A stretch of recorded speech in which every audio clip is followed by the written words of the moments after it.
Praise the Lord. ஆண்டவராகிய இயேசு கிறிஸ்துவின் நாமத்தில் உங்களுக்கு என் அன்பின் வாழ்த்துதலை தெரிவித்துக் கொள்கிறேன். என் கருமையான தேவ பிள்ளைகளே, ஒவ்வொரு நாளும் இந்த யூடியூப் மூலம் உங்களை சந்திப்பதில் நான் மிகுந்த மகிழ்ச்சி அடைகிறேன். இந்த ஆடியோவை நீங்கள் கேட்டு தேவ ஆசீர்வாதத்தை பெறுவது மட்டுமன்றி, உங்களுக்கு அறிமுகமானவர்கள், உங்கள் நண்பர்கள், உங்கள் உறவினர்களுக்கும் இந்த ஆடியோவை அனுப்பி தேவனுடைய நாமத்தை மகிமைப்படுத்தும்படி உங்களை அன்புடன் கேட்டுக்கொள்கிறேன். இந்த நாளிலும் 2 சாமுவேல் 5ஆம் அதிகாரம் 1 வசனம். அக்காலத்திலே இஸ்ரவேலின் கோத்திரங்கள் எல்லாம் எப்ரோனில் இருக்கிற தாவீதினிடத்தில் வந்து, இதோ நாங்கள் உம்முடைய எலும்பும் உம்முடைய மாம்சமும் ஆனவர்கள். சவுல் எங்கள் மேல் ராஜாவாய் இருக்கும்போதே இஸ்ரவேலை நடத்தி கொண்டு போனவரும் நடத்தி கொண்டு வந்தவரும் நீரே.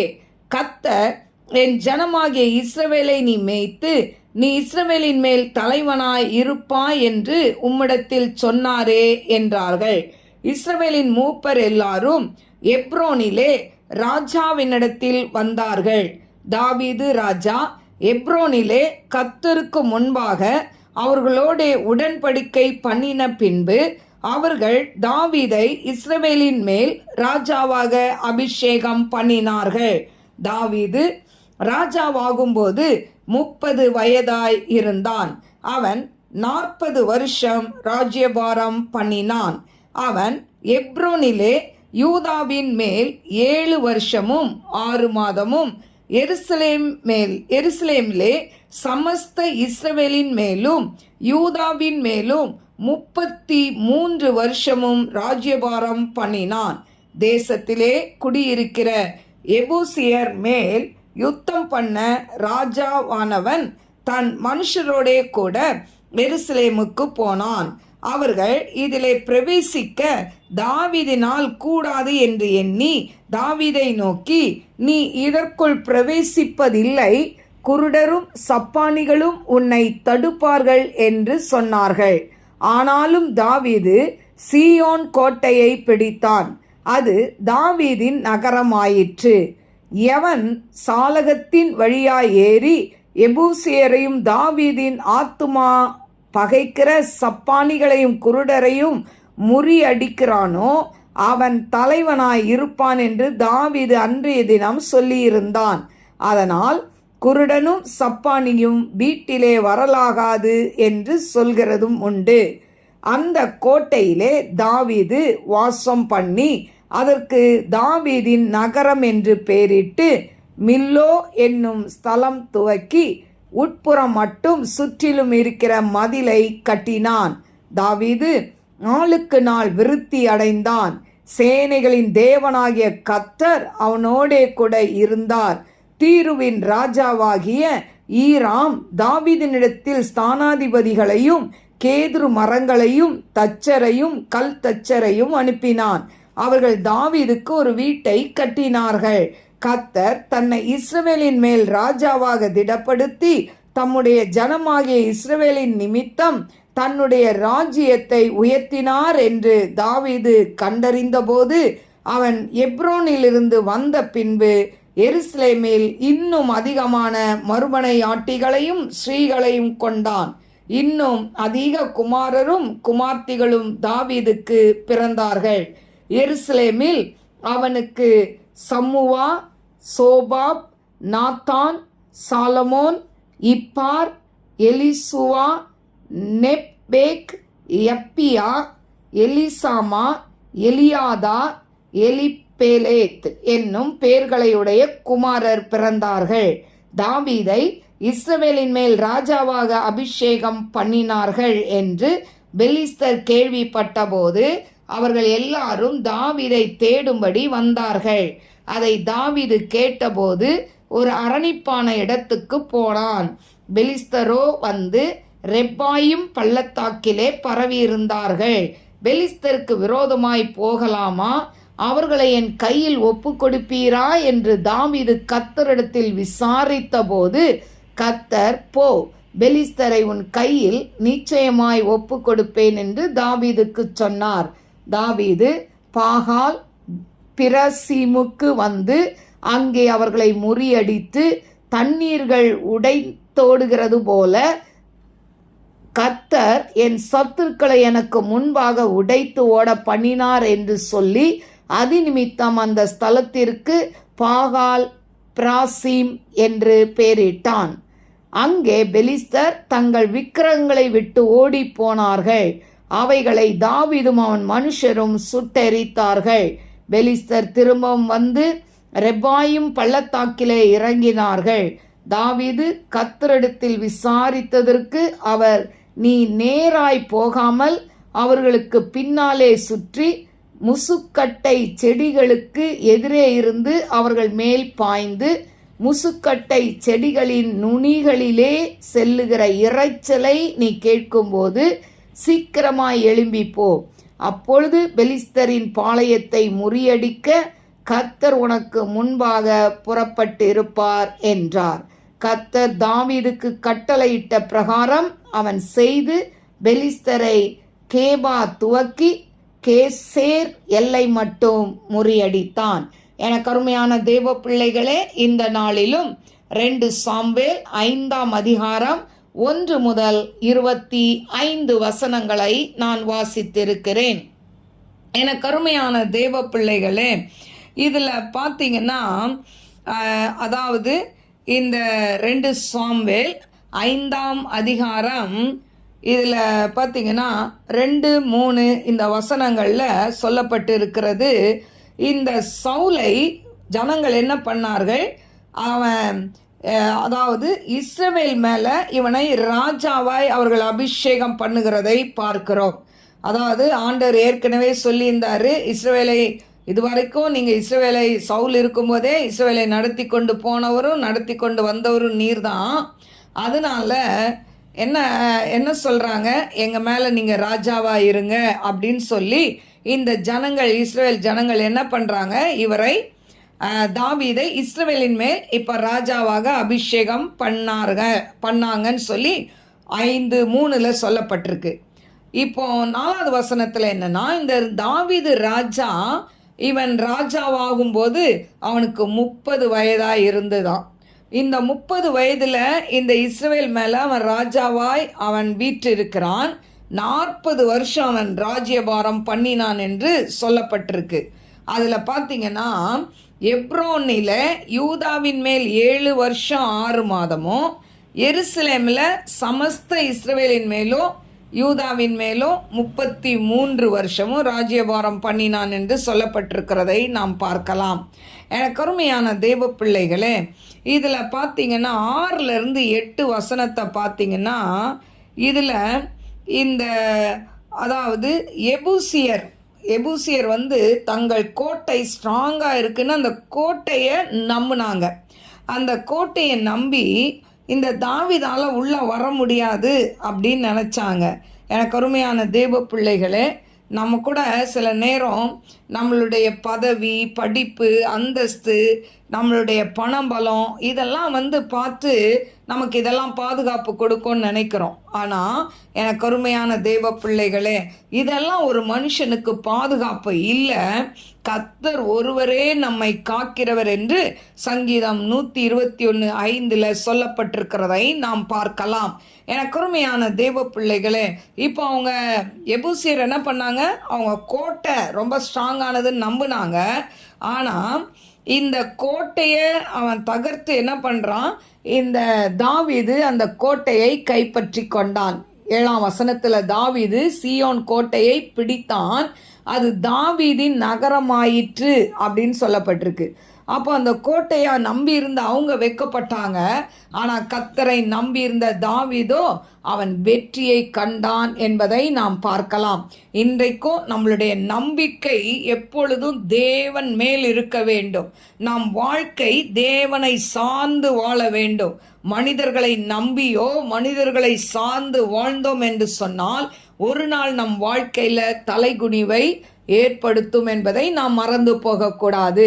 எனக்கு அருமையான தேவ பிள்ளைகளே, இப்போ அந்த கோட்டையில் தாவீது என்ன பண்ணுறான், வாசம் பண்ணி அதற்கு தாவீதின் நகரம் என்று பேர் வைக்கிறான். மில்லோ என்னும் ஸ்தலம் துவக்கி உட்புறம் மட்டும் சுற்றிலுமாய் இருக்கிற மதிலை அவன் கட்டுகிறான் என்று வேதத்தில் பார்க்குறோம்.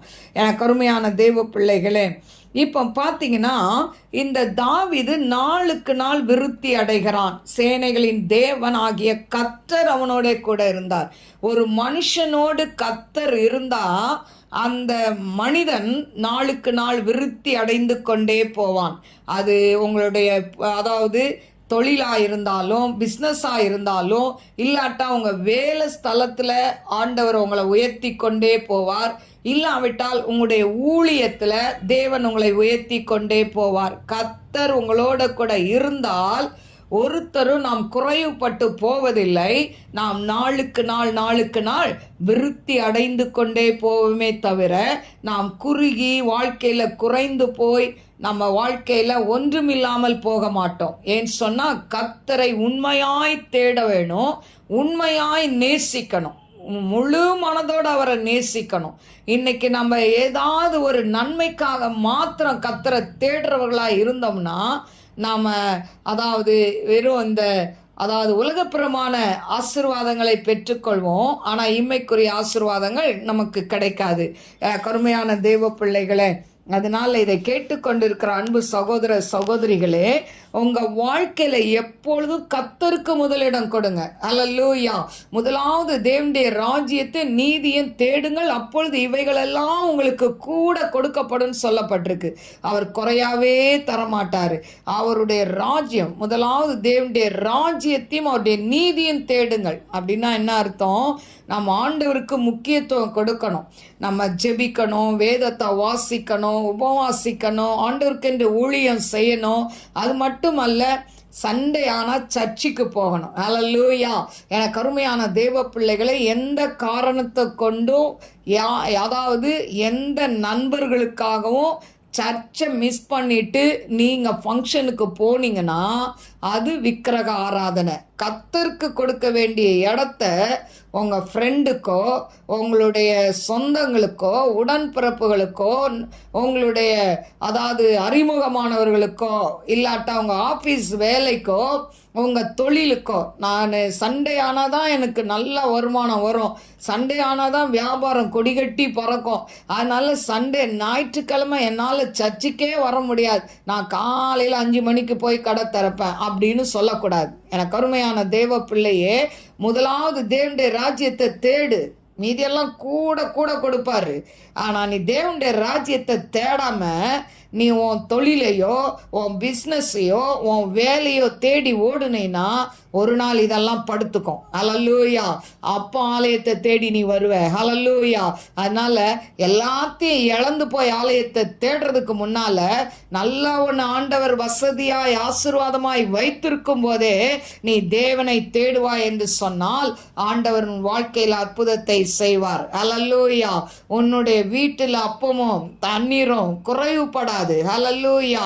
உன் அப்பத்தின் தண்ணீரையும் தேவன் ஆசீர்வதிப்பார். நீதிமான்களுடைய சந்ததி அப்பத்துக்கு இறந்து திரிந்ததில்லை என்று சொன்னது போல உன் சந்ததி அப்பத்துக்கு இறந்து திரியாது. ஹல்லேலூயா. எனக்கு அருமையான தேவ பிள்ளைகளே, தாவீது எல்லாத்துலேயும் ஆண்டவருக்கு முதலிடம் கொடுத்தான். அதனால தான் அவன் நாளுக்கு நாள் விருத்தி அடைந்தான். நீங்கள் கேட்கலாம், தாவீது கர்த்தருக்கு பிரியமா இருந்தால் அவன் ஏன் இத்தனை மனைவியை கட்டிக்கணும்னு கேட்கலாம். ஹல்லேலூயா. பழைய ஏற்பாட்டு படி எத்தனை மனைவி வேணா கட்டிக்கலாம், ஆனால் புதிய ஏற்பாட்டின்படி ஒருத்தருக்கு ஒருத்தி தான். ஹல்லேலூயா. நம்ம பழைய ஏற்பாட்டில் இருக்கிற காரியங்களை சிலர் சொல்லுவாங்க, அப்போ பழைய ஏற்பாட்டில் இருக்கிற வசனத்தெல்லாம் எடுத்துக்கலாமா, பழைய ஏற்பாட்டில் இருக்க வாக்குத்தத்தெல்லாம் எடுத்துக்கலாமான்னா நல்ல காரியங்களை நம்ம எடுத்துக்கிறது தப்பே இல்லை. ஆனால் இவங்க வாழ்க்கையெல்லாம் இப்படி இருந்தது என்று சொல்லப்பட்டிருக்கு. தாவீது கர்த்தருடைய இருதயத்துக்கு பிரியமானவன் தான், ஆனால் அவனுக்கு மனைவி மறுமனையாட்டிலாம் அநேகம். எனக்கு அருமையான தேவ பிள்ளைகளே, ஆனால் புதிய ஏற்பாட்டு காலத்தில் ஆண்டவர் இந்த உலகத்துக்கு வந்து இதெல்லாம் மாற்றி அமைத்து ஒருத்தனுக்கு ஒருத்தி என்கிற அடிப்படையில் நீ அதுக்கு மேலே பார்த்தீங்கன்னா விபச்சாரம் செய்தாயிற்று அப்படின்னு சொல்கிறார். பார்த்தாலே விபச்சாரம் செய்தாயிற்று, மத்தேயு 5:28 சொல்லப்பட்டிருக்கு. அதனால் எனக்கு அருமையான தேவ பிள்ளைகளே, இதில் பார்த்தீங்கன்னா 13வது வசனத்தில் இவன் நல்லா இப்போ வசதி ஆயிட்டான், ஆண்டவர் நல்லா இவனை உயர்த்தி வச்சிட்டாரு. ஆனால் இவன் எப்ரோன்லேயே அவனுக்கு என்ன இருக்குது, பிள்ளைங்கள் பிறந்தாங்க அப்படின்னு சொல்லி நம்ம அதுக்கு முன்னால் அதிகாரத்தில் நம்ம வாசித்தோம். எப்ரோனில் அவனுக்கு எத்தனை பிள்ளைங்க இருந்தது அப்படின்னு சொல்லி. அவனுக்கு எப்ரோனிலே பார்த்தீங்கன்னா 6 பிள்ளைங்க இருந்தாங்க. இப்போ பார்த்தீங்கன்னா இந்த இடத்துல இப்போ எருசலேமில் வந்துட்டான்.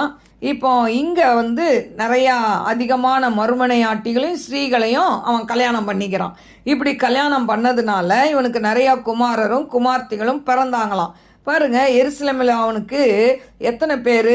சம்முவா, சோபாப், Nathan, Solomon, Ibhar, எலிசுவா, நிப்பேக், எப்பியா, எலிசாமா, Eliada, Eliphelet அப்படின்னு சொல்லி பார்த்தீங்கன்னா இந்த இடத்துலையும் ஒரு 11 பேர் இங்கே தாவீதுக்கு பிறந்திருக்கிறதை பார்க்கலாம்.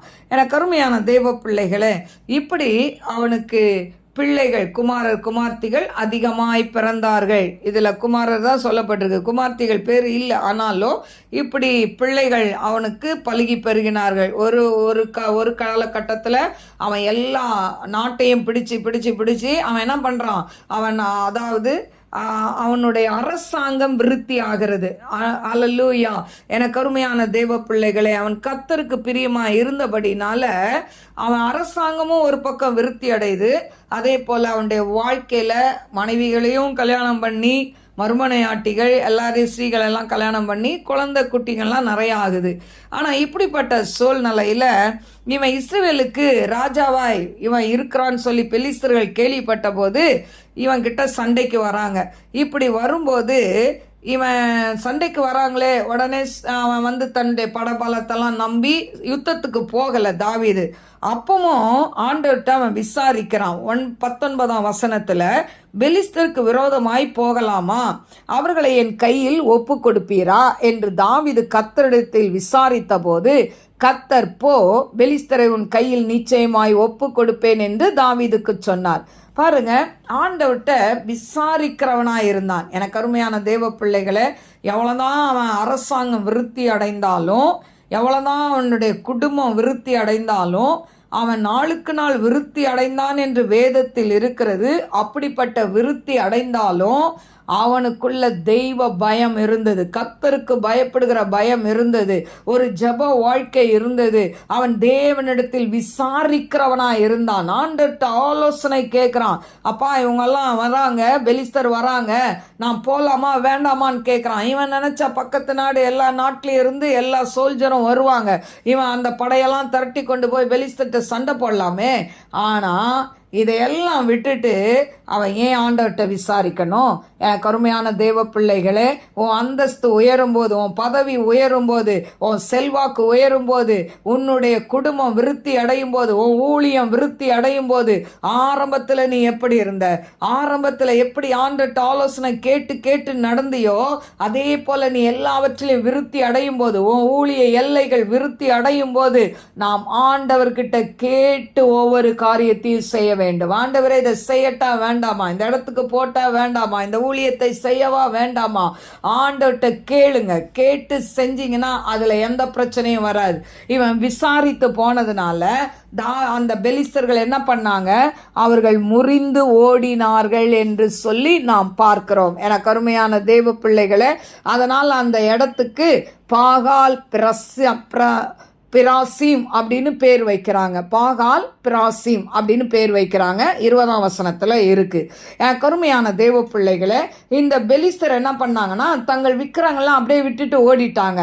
அப்போ தாவீது அவன் மனுஷரும் அந்த விக்கிரங்களெல்லாம் எடுத்து என்ன பண்ணாங்களாம், சுட்டெரித்து போட்டார்கள். ஹல்லேலூயா. இன்னைக்கு நம்முடைய வாழ்க்கை விருத்தி அடையும் பொழுது, செல்வாக்குகள் பெருகும் பொழுது, நமக்குள்ள வேண்டாத விக்கிரகங்கள் வரும் பொழுது, விக்கிரக காரியங்கள் வரும் பொழுது, நம்மக்கிட்ட வேண்டாத குணங்கள் வரும் பொழுது அவையெல்லாம் எடுத்து சுட்டெரிச்சிடணும். ஆண்டர்கிட்ட அப்பப்போ போய் நம்மளை என்ன பண்ணணும், நம்முடைய இருதய வலையை அலசி அலசி பார்க்கணும். ஆண்டவரே என்கிட்ட என்ன குறை இருக்குப்பா, என்ன பிரச்சனை இருக்குப்பா, ஆண்டவரே என்னை மன்னிங்க ஏசப்பா, நம்முடைய ரத்தத்தால் கழுவுங்க. என்னைக்கோ நீ ரட்சிக்கப்பட்டேன்னு சொல்லாத, அனுதினமும் ரட்சிக்கப்பட வேண்டும். அனுதினமும் ரட்சிக்கப்பட்டவர்கள் சபையில் சேர்த்து கொள்ளப்பட்டார்கள் என்று ஆதி அப்போஸ்தலர் காலத்தில் பார்க்கிறோம். எனக்கு அருமையான தேவ பிள்ளைகளே, முடிவு பரியந்தம் நிலைத்திருப்பவனே ரட்சிக்கப்படுவான் என்று வேதம் சொல்கிறது. அப்போ என்னைக்கும் நீ ரட்சிக்கப்பட்டேன்னு சொல்றது இல்லை. நான் 10 வருஷம் 15 வருஷம் 20 வருஷத்துக்கு முன்னாடி ரட்சிக்கப்பட்டேன்னு சொல்லி மார்த்தட்டிக்கிறதுல ஒண்ணுமே பிரயோஜனம் இல்லை. இன்னைக்கு நீ எந்த நிலையில இருக்கிற, அன்னைக்கு இருந்த ஜப வாழ்க்கை இருக்கா, அன்னைக்கு இருந்த வேத வாசிப்பு இருக்கா, ஆண்டவருக்குள்ள இருந்த பக்தி வைராக்கியம் இன்னைக்கு இருக்கான்னு சொல்லி கொஞ்சம் உங்களுடைய இருதயத்தை அலசி பாருங்க. வெளிப்படுத்தல சொல்லப்பட்டிருக்க எபேசு சபையை பார்த்து, நீ ஆதியில் இந்த அன்பை விட்டா என்று உன் மேல குறை உண்டுன்னு சொல்றாரு. அல்லேலூயா. ஆதியில் இந்த அன்பு இருக்குதா? இன்னைக்கு ஆண்டவரை பிடித்து கொண்டதுனால நீங்க உயர்ந்து கொண்டே போகலாம்.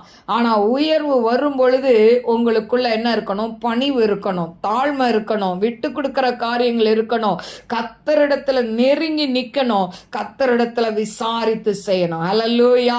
அது உங்க வாழ்க்கையில பிள்ளைகளுடைய படிப்பு காரியமா இருந்தாலும், உங்க வாழ்க்கையில ஒருவேளை வேலை காரியமா இருந்தாலும், பிசினஸ் காரியமா இருந்தாலும், திருமண காரியமா இருந்தாலும், எதுவா இருந்தாலும், ஊழிய காரியமா இருந்தாலும், எதை செய்தாலும் தேவன்கிட்ட விசாரிக்காம செய்யாதீங்க.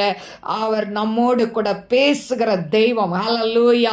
அவர் நேற்று இன்றும் நம் மத்தியில உலாவி கொண்டு இருக்கிறார். அதனால ஆண்டவர் நம்ம கூட பேசுவாரா? பேசுவார். தாவீது கூட பேசுறாரு. நீ போ, அந்த பெலிஸ்தரை நான் நிச்சயமா உன் கையில கொடுப்பேன்னு சொல்றாரு. ஏன்? உங்களுக்கும் சொல்வார். ஹல்லேலூயா. உங்க அடி மனதிலிருந்து பேசுவார், வேத வசனத்தின் மூலம் பேசுவார், உங்களுக்கு கனவின் மூலம் பேசுவார், தரிசனத்தின் மூலம் பேசுவார், மெல்லிய சத்தத்தின் மூலம் பேசுவார். ஆண்டவர் பேசணும்னா அவர் சமூகத்துல காத்திருக்கணும். அல்லேலூயா. எனக்கு அருமையான தெய்வ பிள்ளைகளே, இப்படி அவன் ஜெயிச்ச பிறகு திரும்பவும் பெலிஸ்தர் என்ன பண்றாங்க? ரெப்பாயிம் பள்ளத்தாக்குல திரும்ப இவங்கிட்ட சண்டைக்கு வராங்க. சரி, ஒரு தடவை தான் போய் ஆண்டவர்கிட்ட விசாரித்தான். ஆண்டவர் வெற்றியை கொடுத்துட்டாரு. அந்த தைரியத்துல மறுபடி என்ன பண்ணிருக்கலாம்? இவங்க படையெடுத்து வராங்களே, சண்டைக்கு போயிருக்கலாம்ல. ஆனா அப்பமும் தாவீது என்ன பண்றான்? கர்த்தரிடத்தில் விசாரிக்கிறான். அவன் என்ன கேட்கிறான்? 23ஆம் வசனத்துல, தாவீது கர்த்தரிடத்தில் விசாரித்ததற்கு, அவங்களாம் வந்துட்டாங்க, ஆண்டவரே நான் என்ன செய்யணும்னு விசாரிக்கிறான். விசாரித்ததற்கு அவர், நீ நேரே போகாமல், ஆண்டவர் எப்படி வழி நடத்துறாரு பாருங்க. நீ நேரா போகாதப்பா, அவர்களுக்கு பின்னாலே சுற்றி, அந்த படைக்கு பின்னால போய் முசுக்கட்டை செடிகளுக்கு எதிரே இருந்து அவர்கள் மேல் பாய்ந்து. ஆண்டவர் எவ்வளோ அழகா சொல்லி கொடுக்குறாரு பாருங்க. நீ நேராக போவாத, அவங்கள பின்னால போய் சுற்றி, அவங்க பின்னால சுத்திட்டு போ, முசுக்கொட்டை செடிகளில், அந்த செடியிலேருந்து அவங்களுக்கு நேராக அவங்க மேலே பாய்ந்து போ, முசுக்கட்டை செடிகளின் நுனிகளிலே செல்கிற இரைச்சலை நீ கேட்கும்போது. பாருங்க, இது எவ்வளோ ஒரு மைன்யூட்டா ஆண்டவர் கவனிக்க வைக்கிறார். முசுக்கட்டை செடிகளின் நுனியில ஒரு இரைச்சல் கேட்குமா. அப்போ அவன் எவ்வளோ அதை கவனிச்சாதான் அந்த இரைச்சல் சத்தம் கேட்கும். அங்கே எல்லாரும் ஆட்கள் இருந்திருப்பாங்க, படையில் ஆட்கள் இருந்திருப்பாங்க, சலசலப்பு இருந்திருக்கும். ஆனால் ஆண்டவர் சொல்றாரு, முசுக்கட்டை செடிகளின் நுனிகளில் செல்கிற இரைச்சலை நீ கேட்கும்போது சீக்கிரமாக எழுந்து போன்றார். அது வரைக்கும் அமைதலாக இரு, ஆனால் அந்த இரைச்சல் சத்தத்தை நீ கேட்கும்போது, ஹல்லேலூயா. இதே போல தான் ஆண்டவர் வரும்போது நமக்கு ஒரு சத்தம் கேட்கும். அதுதான் ரகசிய வருகை. யாருக்கு கேட்கும் தெரியுமா? அவருடைய பிள்ளைகளுக்கு மட்டும்தான் கேட்கும். ஆண்டவருடைய ரட்சிக்கப்பட்டு மூழ்கி ஞானஸ்நானம் எடுத்து அபிஷேகம் பெற்று அதுக்கப்புறம் சாட்சியுள்ள வாழ்க்கை வாழ்ந்து கர்த்தருக்கு நீ உண்மையா இருந்தால் மட்டும் ஆண்டவர் வரும் பொழுது அவர் ஆர்ப்பரிப்போடு தேவ தூதர்களோடு, அதே போல மரித்தவர்கள் உயிரோடு எழும்புவார்கள், அவர்களோடு ஆரவாரத்தோடு வருவார். ஆனால் எப்படிப்பட்ட ஆரவாரத்தோடு, எக்கால சத்தத்தோடு வந்தாலும் அவருடைய பிள்ளைகளுக்கு மட்டுமே அந்த சத்தம் கேட்குமே தவிர வேறு யாருக்கும் கேட்காது. அப்படி கேட்ட அடுத்த செகண்டு, ஒரு செகண்ட்ல கண் இமைக்கிற நேரத்தில் ஒவ்வொருத்தரும் மறுரூபமாய் ஆண்டவர் கொடுக்கிற மகிமையின் வஸ்திரத்தினால் நம்ம எல்லாரும் என்ன பண்ணிடுவோம், பறந்து போவோம் என்று வேதம் சொல்கிறது. கருமையான தேவ பிள்ளைகளை, ஆண்டவர் எவ்வளவு நல்லவர். ஒரு முசுக்கட்ட செடியின நுனியில போற இறைச்சலை கேட்கணும்னா எவ்வளோ அவன் கவனமாய் கேட்டு இருக்க வேண்டும். கருமையான தேவ பிள்ளைகளே, அப்படி கேட்டு அவன் அதில் ஆண்டவர் போன் சொன்ன மாத்திரத்தில் அவன் அந்த கட்டளைக்கு கீழ்ப்படிந்து அதன்படி செய்ததுனால பெலிஸ்தரை வெற்றி கொண்டான். அல்லேலூயா. கருமையான தேவ பிள்ளைகளே, அதனால பெலிஸ்தரை கேபா துவங்கி கேசேர் எல்லை மட்டும் அவங்கள முறியடித்தான் என்று சொல்லப்பட்டு இருக்கிறது. அல்லேலூயா. இந்த தாவீதினுடைய வெற்றியின் ரகசியம் என்ன? ஆண்டவரை பற்றி கொண்டான், ஆண்டவருக்கு உண்மையாய் வாழ்ந்தான், ஆண்டவரிடத்தில் ஜெபித்தான், ஆண்டவரிடத்தில் விசாரித்தான். அல்லேலூயா. கருமையான தேவ பிள்ளைகளே, உங்க வாழ்க்கையிலையோ உங்க வெற்றிக்கு ரகசியம் என்னன்னு சொல்லி கேட்டா, நான் ஆண்டவருக்கு பிரியமா இருந்தேன், ஆண்டவர் சித்தத்தின்படி செய்தேன், ஆண்டவருடைய ஆலோசனையின்படி ஒவ்வொன்றாய் நான் செய்தேன்னு சொல்லி நீங்களும் உங்க வாழ்க்கையில சொல்லுவீங்களானா கர்த்தர் உங்களை அதிகமாய் ஆசீர்வதிப்பார். பாருங்க, அவன் நாளுக்கு நாள் விருத்தி அடைந்தானாம். சேனைகளின் தேவனாகிய கர்த்தர் அவனோட கூட இருந்தார். யாரு கூடலாம் இந்த சேனைகளின் தேவனாகிய கர்த்தர் இருக்கிறாரோ அவங்கெல்லாம் நாளுக்கு நாள் விருத்தி அடைவீங்க. உங்க படிப்புல விருத்தி அடைவீங்க, உங்க பிசினஸ்ல விருத்தி அடைவீங்க, உங்க வேலை ஸ்தலத்துல விருத்தி அடைவீங்க, உங்க ஊழியத்துல நீங்க விருத்தி அடைவீங்க, உங்க குடும்ப வாழ்க்கையில நீங்க விருத்தி அடைவீங்க. கருமையான தேவ பிள்ளைகளே, எதுலெல்லாம் நீங்க விருத்தி அடையணும்னு நினைக்கிறீங்களோ கர்த்தர் உங்களோட கூட தான் நிச்சயமாய் விருத்தி அடைவீங்க. அப்போ இந்த தாவீதுடைய வெற்றியின் ரகசியம் என்ன? அவன் ஆண்டவரிடத்தில் விசாரிக்கிறான். ஹல்லேலூயா. எல்லா இடத்துலையும் ஆண்டவர்கிட்ட கேட்டு, ஆண்டவர் இதை செய்யவா வேண்டாமா அப்படின்னு கேட்டு விசாரித்து நடந்ததுனால தான் தேவன் அவனுடைய வாழ்க்கையில விருத்தியை கொடுத்தார். இன்னைக்கும் இந்த விருத்தி உங்களுக்கு வேணுமா? ஆண்டவரிடத்துல ஒவ்வொரு காரியம் விசாரித்து செய்யுங்க. நீங்களாம் மாம்சத்துல முடிவு எடுக்காதீங்க. மாம்சத்துல போய் எதுவும் யாரு கூடயும் சண்டை போடாதீங்க. ஆண்டவர் சமூகத்துல விசாரிங்க. கர்த்தர் உங்களை விருத்தி அடைய செய்வார். கண்களை மூடி நாம் செபிப்போம். ஸ்தோத்திரிக்கிறேன் ஆண்டவரே. அப்பா, நன்றியோடு ஸ்துதிக்கிறவர தீரபா லபௌரியா தீபலா ஹர்ஷா தரிபி ஹந்தரோலா கர்பியா ஓ ரபா கரபலபரபா தீரபா கரபா. இதை கேட்டு கொண்டிருக்கிற அன்பு சகோதர சகோதரிகளுடைய உள்ளத்துல நீங்க பேசுங்க ஆண்டவரே. அப்பா, தாவீதுடைய வெற்றியின் ரகசியம் எதுல இருந்ததுன்னு சொல்லி இன்னைக்கு நாங்க பார்த்தோம். ஆண்டவரே, உம்முடைய பிள்ளைகளுடைய வாழ்க்கையில் அந்த வெற்றியை தாரும் ஆண்டவரே. அப்பா, தாவீது எதை கடைபிடித்தான் அதே போல நம்முடைய பிள்ளைகளும் கீழ்ப்படிந்து உம்முடைய சத்தத்துக்கு செவி சாய்த்து ஆண்டவரே, மனிதர்களை நம்பாதபடி உண்மையை சார்ந்து வாழக்கூடிய ஒரு வாழ்க்கையை கொடுங்க ஆண்டவரே.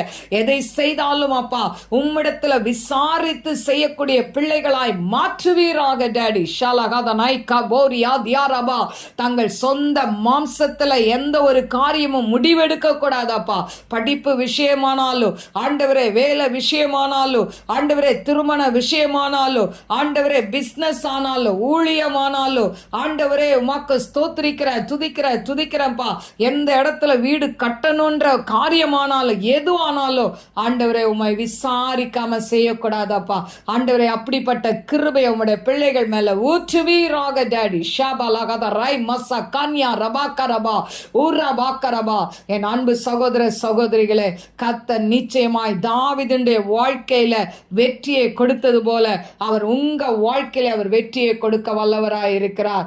நீங்க செய்ய வேண்டிய ஒரே காரியம் அவருடைய சமூகத்துல காத்துருங்க, கர்த்தரிடத்துல விசாரிங்க. கர்த்தர் உங்களை உயர்த்தி ஆசீர்வதிப்பார். ஆண்டவரே, உமக்கு நன்றி சொல்லி துதிக்கிற நம்முடைய பிள்ளைகளை ஆசீர்வதியும், நாம மகிமைப்படட்டும். இயேசுவின் நாமத்தில் கேட்கிறேன் பிதாவே, ஆமென். God bless you. God bless you.